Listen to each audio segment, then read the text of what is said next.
Unilever adalah sebuah fenomena di bursa kita saat ini.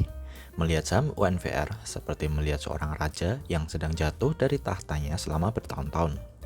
Bagaimana saham yang selalu menjadi favorit semua investor dan merupakan salah satu saham tertua yang sudah listing di bursa sejak 1982, bisnis dan brandnya bagus, neracanya sehat, berada di sektor yang paling aman yaitu consumer, gizi-gizinya oke, tapi sahamnya seperti saham kemarin sore.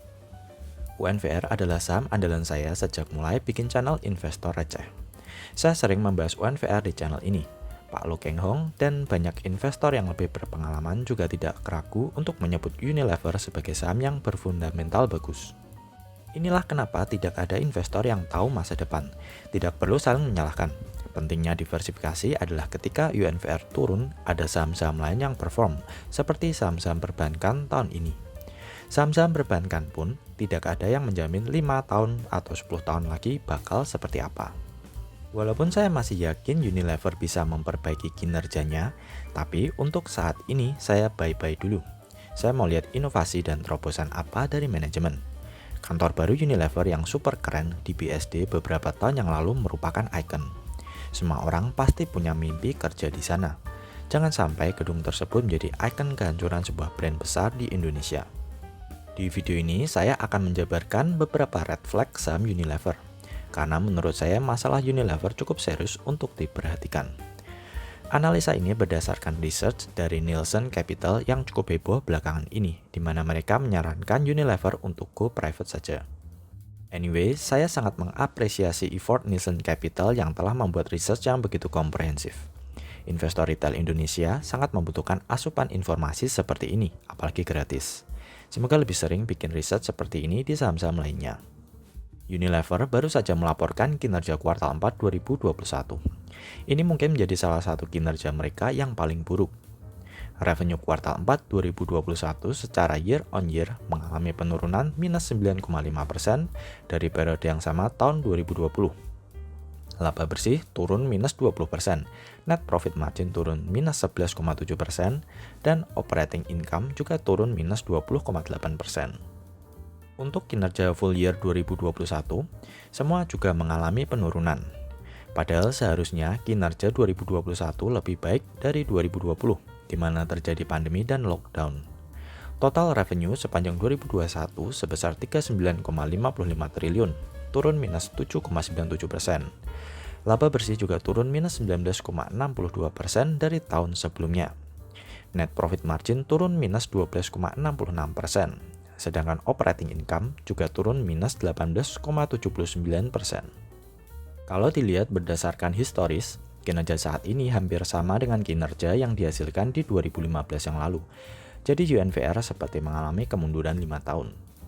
Terakhir, saya membahas Unilever adalah saat laporan kuartal 3 2021. Saat itu saya masih cukup optimis secara full year Unilever paling tidak bisa menyamai kinerja tahun 2020. Tapi ternyata kinerja kuartal 4 2021 Unilever malah tambah parah. Unilever ini seperti perusahaan yang sedang terdisrupsi. Kebiasaan belanja konsumen, khususnya setelah pandemi kelihatannya merubah peta persaingan, sekaligus menggerus pangsa pasar Unilever. Ini adalah grafik dari researchnya Nielsen yang menunjukkan merek kosmetik yang paling banyak terjual secara online melalui platformnya Tokopedia, Bukalapak, dan Shopee per 7 Januari 2020. Bisa kita lihat bahwa sejauh ini merek Wardah menempati peringkat pertama sebanyak 7,37 juta. Paragon Group memiliki pangsa pasar terbesar karena berhasil menempatkan 3 mereknya dalam daftar, Wardah, Emina, dan Makeover. Unilever sendiri tidak ada produknya yang menempati peringkat 10 besar. Produk-produk kosmetik lokal juga kita tahu saat ini gencar melakukan promosi di sana-sini dan kelihatannya cukup diminati masyarakat. Belum ditambah dengan kehadiran kosmetik-kosmetik impor asal Korea yang sedang digandrungi anak muda. Saya juga cukup kecewa melihat dividen Unilever yang dikurangi 2 tahun berturut-turut. Tipikal saham-saham konsumer adalah defensif dan stabil. Artinya saat kondisi sedang tidak menentu seperti di 2020 yang lalu, Unilever seharusnya bisa diandalkan karena mereka menjual produk-produk yang selalu dibutuhkan sehari-hari. Selain bisnis yang stabil dan bisa diprediksi, yang diharapkan dari memiliki saham Unilever adalah dividennya. Saham-saham dividen di US misalnya 3M yang produknya cukup dikenal hingga di Indonesia, Mereka komitmen untuk terus membagi dividen dan menaikkan dividennya walaupun 2 tahun berturut-turut sahamnya turun terus.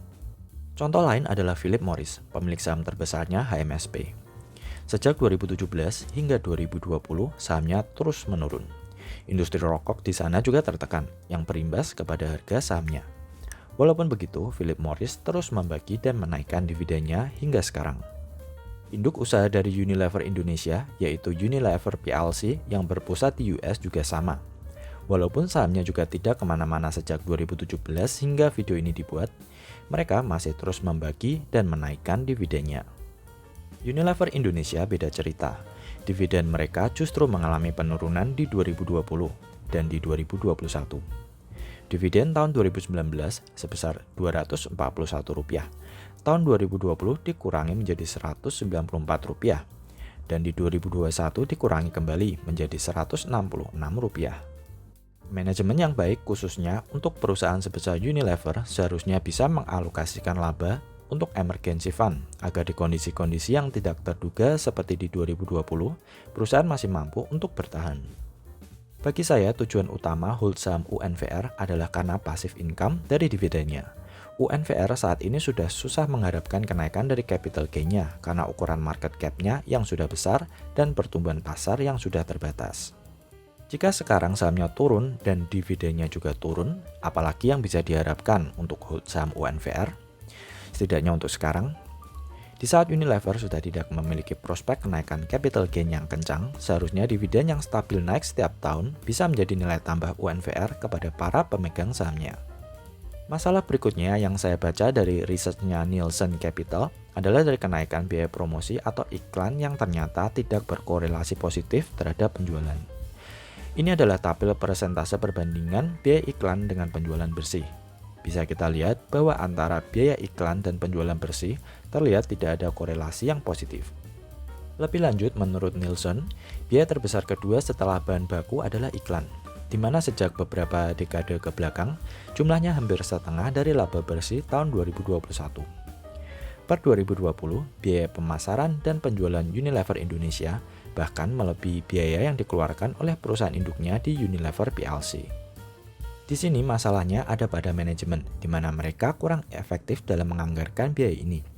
Jika memang biaya ini tidak ada efeknya terhadap penjualan, maka sebaiknya digunakan untuk biaya akuisisi atau dibagikan dalam bentuk dividen saja.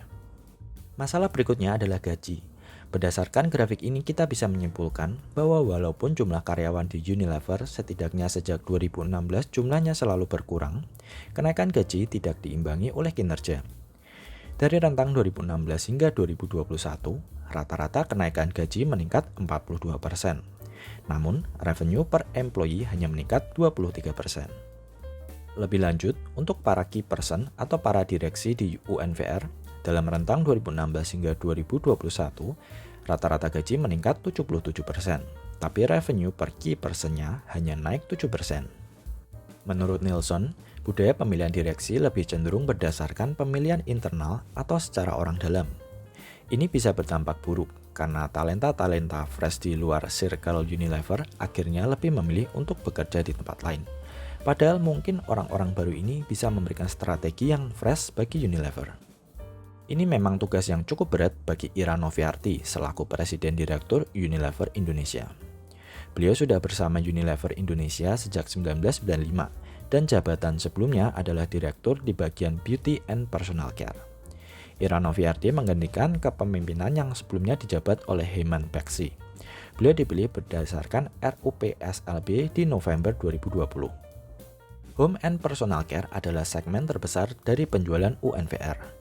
Untuk itu, ini adalah tantangan bagi Ibu Ira Noviarty. Apalagi beliau adalah mantan direktur di segmen ini. Kita tunggu saja apakah beliau bisa menemukan strategi yang ampuh untuk merebut kembali pangsa pasar yang kini sudah penuh sesak oleh kehadiran kosmetik lokal dan kosmetik asal Korea.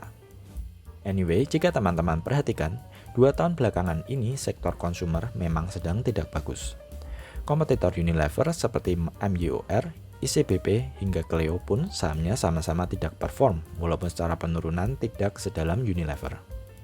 Sekarang pertanyaan klasiknya, dari semua red flag ini, apakah UNVR masih layak untuk investasi? Kalau posisi masih di bawah 50%, tidak ada salahnya untuk cut loss dan switch ke saham lain yang lebih menarik. Opportunity cost bisa dihindari daripada uang teman-teman stuck lama di sebuah saham. Kalau posisi sudah loss di atas 50%, sebaiknya hold saja. Unilever tetaplah saham yang kuat secara balance sheet. Masa depan tidak ada yang tahu. Jika kinerja mereka bisa membaik dan sentimen di sektor konsumer sudah positif, maka Unilever pasti menjadi salah satu saham yang akan dibeli institusi.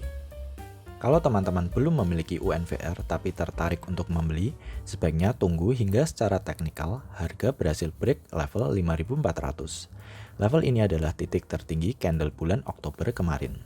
Sambil menunggu, teman-teman masukkan dahulu UNVR ke dalam watchlist dan ikuti terus perkembangan laporan kinerja mereka setiap kuartal. Menurut saya, opsi untuk go private agak tidak mungkin karena status Unilever Indonesia yang bukan merupakan perusahaan individu seperti Aqua.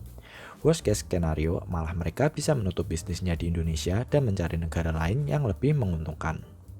Bagaimana dengan teman-teman? Apakah sebaiknya Unilever mengikuti jejak Aqua yang dulu keluar dari bursa untuk menjadi perusahaan tertutup?